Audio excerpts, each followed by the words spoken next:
Day 62. Time 2:39 AM. நேற்று என்ன நடந்துச்சு? மார்னிங் ஒரு அமேசிங்கான கனவு பார்த்தேன். கனவில் எனக்கு வேறு ஆஃபீஸில் வேலை கிடச்சிருக்கு.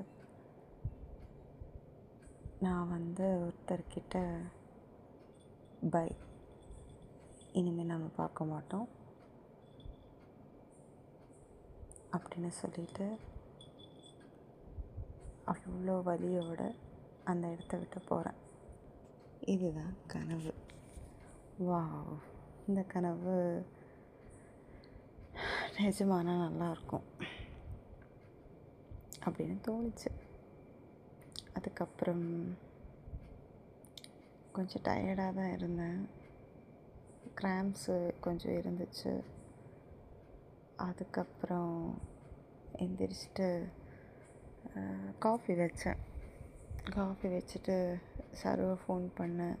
பாரவுக்காவும் ஃபோன் பண்ணாங்க. அவங்களும் வரேனாங்க. சமைச்சிட்டு வரேன், டைம் ஆச்சு, நீங்கள் பார்க்கு போயிடுங்க அப்படின்னாங்க. சருவும் வரேன்னாங்க. நான் துணியெல்லாம் காய போட்டு சமைச்சேன். ஆனால் சாப்பிட தோணலை. அதெல்லாம் பண்ணிவிட்டு போகிறதுக்குள்ளே டைம் ஆகிடுச்சு. என்னை பேபி ஜானன் கால் பண்ணாங்க. என்ன ஃபோன் நம்பரு கையில் வச்சுட்டு, ஃபோன் நம்பர் இருக்குது, நீங்கள் ஆனால் காலே பண்ண மாட்டீங்க, நான் நம்பர் டிலீட் பண்ண போகிறேன் அப்படி இப்படின்னாங்க. செம பண்ண இருந்துச்சு. அப்போ நான் அவங்கக்கிட்ட I get back to you in 2-3 business days அப்படின்னேன். ஏன்னா சென்னையில் இருக்கிறதுனால. அவங்க ரொம்ப பாசமாக இருப்பாங்க. அவங்களும் சொன்னாங்க என்னை ரொம்ப பிடிக்கும்னு. கேட்கவே ரொம்ப சந்தோஷமாக இருந்தது. எக்ஸ்பெக்ட் பண்ணலை திடீர்னு சொல்லுவாங்கன்னு. அதுக்கப்புறம் கொஞ்ச நேரம் நாங்கள் பேசினோம். அப்புறம் நான் ரெடியானேன். ரொம்ப நாளாக அந்த காட்டன் ஃப்ராக்கு போடாமலே வச்சுட்டு இருந்தேன். ஸோ அதுதான் போட்டேன். அதை போட்டுட்டு நான் வெயில், ஐயோ அப்படி வெந்து வேகிற மாதிரி, அந்த மாதிரி ஒரு வெயில். எப்படியோ கிளம்பி எங்கே போனேன், கோட்டூர்புரம் போனேன். அங்கே சரு வெயிட் பண்ணிட்டு இருந்தா. அப்புறம் நானும் சருவும் நான் சொன்னேன், எனக்கு கொஞ்சம் பசிக்குது, நான் சரியாக சாப்பிட, எனக்கு புளி சாதம் சாப்பிடணும் போல் இருக்குன்னா நான் சொன்னேன். அப்போ அவன் புளி சாதத்துக்கு இப்போது சண்டே எனக்கு எங்கே போவேன் அப்படின்னு சொல்லிட்டு வண்டி எடுத்துட்டு நாங்கள் எங்கே தெரியுமா போனோம், ஹோட்டல் ஆனந்தாஸ். அங்கே போனோம். அங்கே புளி சாதம்லாம் இல்லை, வெஜ் புலாவும் இருக்குன்னாங்க. சரின்னு ஆர்டர் பண்ணோம். நல்லாவே இல்லை. 2 வாய் சாப்பிட்டேன், சத்தியமாக முடியல. பேக் பண்ணிவிட்டு வந்துட்டோம். அங்கே ரோஸ் மில்க் ஆர்டர் பண்ணோம். அங்கே கொஞ்சம் ஃபோட்டோஸ் வீடியோஸ் எல்லாம் எடுத்துகிட்டு நேராக சென்டரி பார்க் போனோம். எப்பா, இந்த மாதிரி ஒரு பார்க்கு நான் என் வாழ்க்கையில் போனதும் இல்லை, பார்த்ததும் இல்லை. அடிக்கிற வெயிலில் அத்தனை தடவை டிக்கெட் எடுக்கணும். அதுவும் ஆன்லைன் டிக்கெட்டு. அதுவும் அவ்வளோ தடவை ரீடைரக்ட் பண்ணி அங்கே போய் இங்கே போய் அங்கே போய் டிக்கெட் எடுக்கணும். ஒவ்வொரு விஷயத்துக்கும் டிக்கெட் எடுக்கணும். சரி, இது எடுக்கிறது கூட பிரச்சனை இல்லை. ஆனால் ஏதாவது நல்லா இருக்கா? சத்தியமாக நல்லா இல்லை. பேர் மட்டும்தான் அதுக்கு. அங்கே என்ட்ரி 100 வேஸ்ட்டு. அப்புறம் கிளாஸ் ஹவுஸு வேஸ்ட்டு. கிளாஸ் ஹவுஸில் ஏசி 2-3 இடத்துல தான் இருக்குது. அதுவும் கிரவுண்ட் ஃப்ளோரில் மட்டும்தான் இருக்குது. செகண்ட் ஃப்ளோர், தேர்ட் ஃப்ளோரில் அப்படி வெயில் அடிக்குது. அங்கே ஒரு இதுவில் எப்படிலாம் செடி இருக்குதோன்னு எனக்கு தெரியல, உயிர் வாழுதுன்னே தெரியல. அப்புறம் அந்த பேர்ட்ஸு எல்லாம் கொடூரமாக இருக்குது. கஷ்டமாக இருக்குது. கொடூரம் விட கஷ்டமாக இருக்குது, அதான் சொல்லணும். இந்த மாதிரி ஒரு வெயிலில் ஒரு இடத்துல போகவும் முடியல. அப்புறம் எனக்கு அங்கே சன்செட் ஒரு டவர் ஏதோ வந்திருக்கு, சன்செட் பார்க்கணுன்னு இருந்துச்சு. சத்தியமாக வர்த்தே இல்லை. எவ்வளோ காசு போச்சுப்பா. அப்படின்னு ஆயிடுச்சு. அப்புறம் ஆக்சுவலி என்டர் பண்ணிவிட்டு அங்கே காந்திஜி இருந்தார். அவர் கூட கொஞ்சம் ஃபோட்டோ எடுத்தோம். இது ஒன்று தான் உருப்படியாக நடந்துச்சு. சத்தியமாக முடியல. அப்புறம் பபிதா கிட்ட கேட்டோம். அவங்க வரேன்னு சொன்னாங்க. வர சொன்னாங்க ஃபஸ்ட்டு. அதுக்கப்புறம் அவங்க வெளியே போகிறேன்னாங்க. அப்புறம் நானும் சரும் பாரு அக்கா வீட்டுக்கு போனோம். அவங்கக்கிட்ட கேட்டேன். அங்கே போயிட்டு பாரு அக்காவோட மாமியார் கொஞ்சம் தண்ணி கொடுத்தாங்க. அதுக்கப்புறம் எனக்கு 3 தோசை சுட்டு கொடுத்தாங்க புதினா சட்னியோட. செம்மையாக இருந்துச்சு. சட்னியெல்லாம் வேறு லெவல். அதுக்கப்புறம் நான், பாரு அக்கா, அப்புறம் சரு, அவங்க 3 பேரும் மேல் ரூமில் அண்ணாவும் இருந்தாங்க, ஹஸ்பண்டும் இருந்தாங்க பாரு அக்காவோட. அப்புறம் அவங்க பையனும் இருந்தாங்க. கொஞ்ச நேரம் பேசினோம்.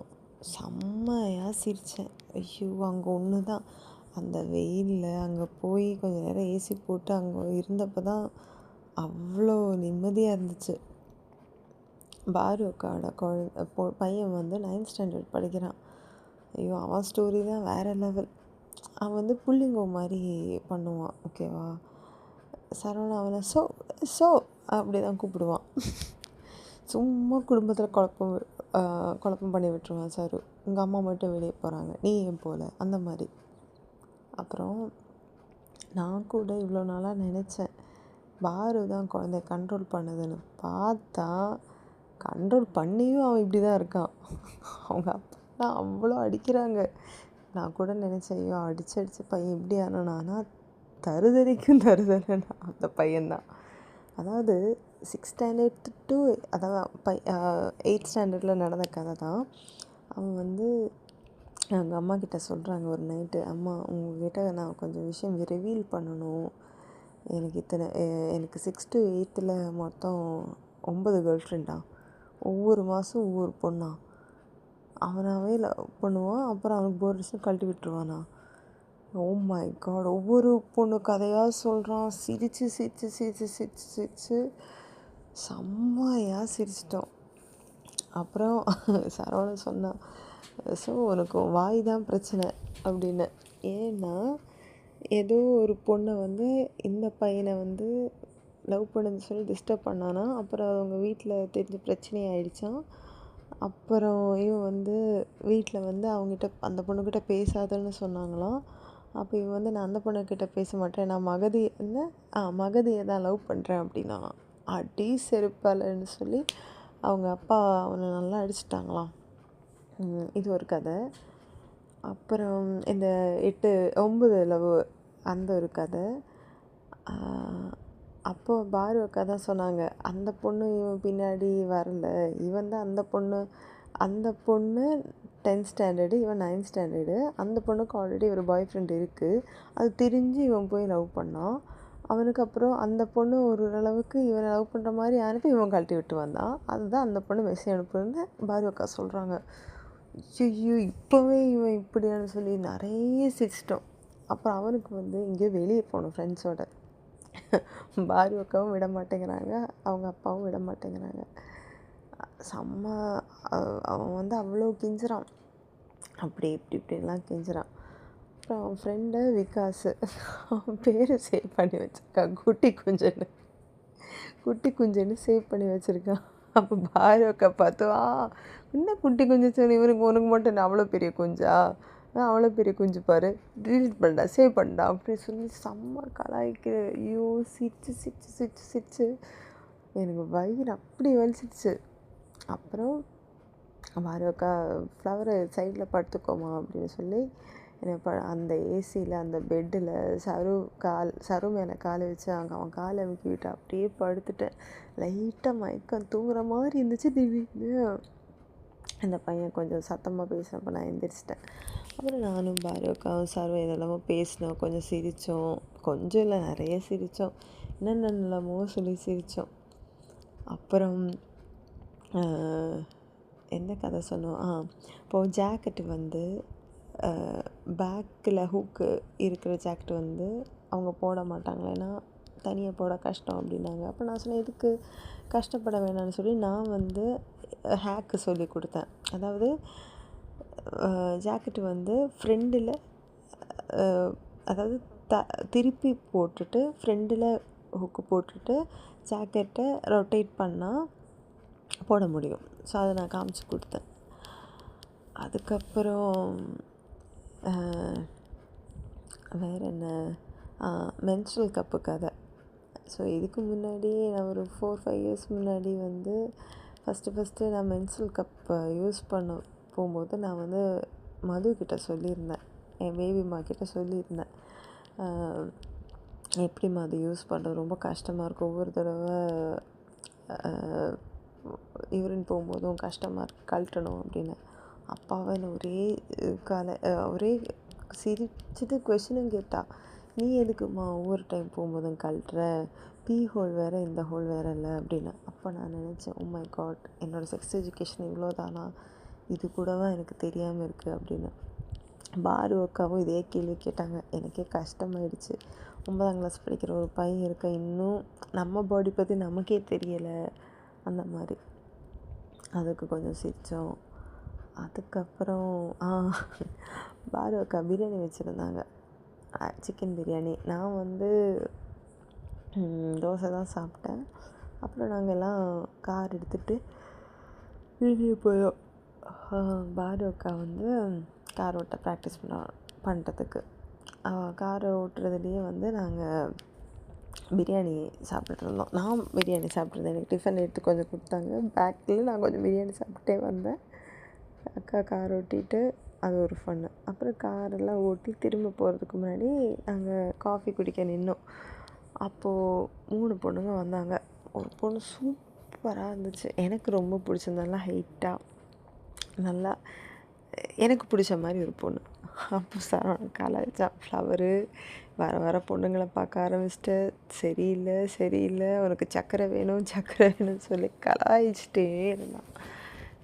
பொண்ணு அழகாக இருக்குது, ரசித்தேன். அதில் இப்போ என்ன, இப்போ குழந்தையா இருந்தாலும் ரசிப்பேன், பையனாக இருந்தாலும் ரசிப்பேன், யாராக இருந்தாலும் ரசிப்பேன், அழகு யாருக்கு இருந்தாலும் ரசிப்பேன் அப்படின்னு. அதுக்கப்புறம் பாருவை நாங்கள் அப்புறம் காரை பார்க்கிங்கில் விட்டுட்டு நானும் சரும் திரும்ப வந்துட்டோம். எங்களோட அடுத்த பிளான் வந்து சிட்டி சென்டரில் படம் புக் பண்ணியிருக்கோம், கருப்பு. அதுக்கு வரணும். சிட்டி சென்டர் வரைக்கும் வந்தோம். அப்புறம் இன்னும் டைம் இருக்குதுன்னு சொல்லிட்டு மரீனா பீச் போகலான்னு போனோம். செம்ம டிராஃபிக்கு. ஸோ சுற்றி ஒரு 9:40 மாதிரி மறுபடியும் சிட்டி சென்டர் வந்தோம். அங்கே வந்துட்டு கீழே நிறைய ஷாப்பிங் மாதிரி குட்டி குட்டி கடை இருந்துச்சு. அங்கே கொஞ்சம் எல்லாம் இருந்து ஷாப்பிங் பண்ணுற மாதிரி இருந்து இதெல்லாமே வாங்கினேன். அங்கே வண்டி ஓட்டுற மாதிரி ஏதோ இருந்துச்சு. நம்ம இந்த குழந்தைங்கள்லாம் உட்கார வச்சுட்டு வண்டி ஓட்டுவாங்கள, அவங்க 9:45 வரைக்கும் தான் லாஸ்ட் டைமு. இப்படி ரொம்ப சீனை போட்டாங்க. எனக்கு ஃபஸ்ட்டு தரேன்னு சொல்லிவிட்டு அப்புறம் தரல. அது கொஞ்சம் கடுப்பாக இருந்துச்சு. அப்புறம் அங்கேருந்து எனக்கு ஹெலிக்ஸுக்கு 2 ஸ்டட்டு வாங்கினேன். அதை வாங்கிட்டு அதுக்கப்புறம் படத்துக்கு போனோம். கருப்பு படம். நியூயார்க் ஸ்டைல் ஹாட் டாக் வாங்கிட்டு பாப்கார்ன் வாங்கிட்டு படத்துக்கு போனோம், கருப்பு படத்துக்கு. ஏப்பா ஃபஸ்ட் ஹாஃப் வந்து கொஞ்சம் நல்லா இருந்துச்சு. செகண்ட் ஹாஃப் சத்தியமாக தாங்க முடியல. ரொம்ப பில்டப்பு ரொம்ப ஓவராக இருந்துச்சு. அது கொஞ்சம் அவாய்ட் பண்ணியிருந்துருக்கலாம். மற்றபடி படம் ஓகே. அதுதான் கொஞ்சம் கஷ்டமாயிடுச்சு. இடையில நான் வந்து என்னோடய ட்ரெஸ்ஸு வந்து கொஞ்சம் காட்டன் ஃப்ராக்கு மாதிரி ஏதோ டெலிவரி பண்ணிவிட்டு ஆப்ரேஷன் தியேட்டர்லேருந்து வந்த மாதிரி இருக்குதுன்னு சொல்லி சரவணன் அப்படி கலாய்ச்சான். நிறைய ஃபோட்டோ எடுத்தோம். இன்டர்வெல்லில் பிரேக் வந்தப்போ, இன்டர்வெல்லில் வெளியே வந்து உட்காந்தப்போ அவன் வந்து ரொம்ப கலாய்ச்சிட்டு இருந்தான். என்னம்மா தண்ணி வேணுமா? அவன் வந்து பாட்டிலில் எனக்கு தண்ணி கொடுக்கும்போதெல்லாம் இந்த அல்ட்ராசவுண்ட் ஸ்கேன் எடுக்க ப்ரெக்னென்ட் விமனுக்கு வந்து தண்ணி குடிக்க சொல்லுவாங்க, அந்த மாதிரி இருந்துச்சு. அப்புறம் நான் வந்து என் வெயிட்டு செக் பண்ணேன். நான் 62 kg இருக்கேன். என்னடா நான் மாற்றமே இல்லை, ஒரே எவ்வளோ வருஷம் ஆச்சு, 2 இயர்ஸாக அதே கேஜி. இப்போயே தெரியல, மெயின்டைன் ஆகிட்டு போகுது. அது வரைக்கும் சந்தோஷம். அப்புறம் ஹைட்டு வந்து 161 தான் இருக்கேன். கஷ்டமாயிடுச்சு. நான் 161 தானா? நான் இவ்வளோ நாள் 165 நினச்சிட்டு இருந்தேன்.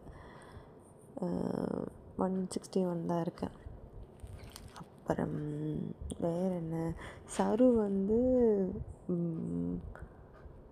அவன் என்ன ஆப்ரேஷன் பண்ணும்போது 49 என்னமோ தான் இருந்தானா, 49ஓ 39ஓ. இப்போ அவன் 57 இருக்கான் வெயிட்டு. பரவாயில்ல, அவனும் கொஞ்சம் இம்ப்ரூவ் ஆகிட்டான். அப்புறம்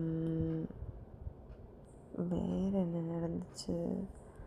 அப்புறம் நாங்கள் வண்டி எடுத்துகிட்டு மறுபடியும் பொறுமையாக செம்மையாக சிரித்தோம். சரவணன் வரும்போது சொன்னான், ஃப்ளவரு டிப்ரெஷனாக இருக்குன்னு நம்ம வெளியே வந்தோம். இந்த படம் தான் உனக்கு டிப்ரெஷன், இந்த டே தான் உனக்கு டிப்ரெஷன். இனி எப்பப்போ டிப்ரெஷன் வருது இதை பற்றி நினச்சிக்கோ, இதுக்கு மேலே நீ டிப்ரெஷன் ஆகக்கூடாது அப்படி இப்படின்லாம் சொல்லி நிறைய சிரிச்சுட்டு, அப்புறம் அவனை அவங்க வீட்டு சைடில் ட்ராப் பண்ணிட்டு நான் அப்படியே வந்துட்டேன்.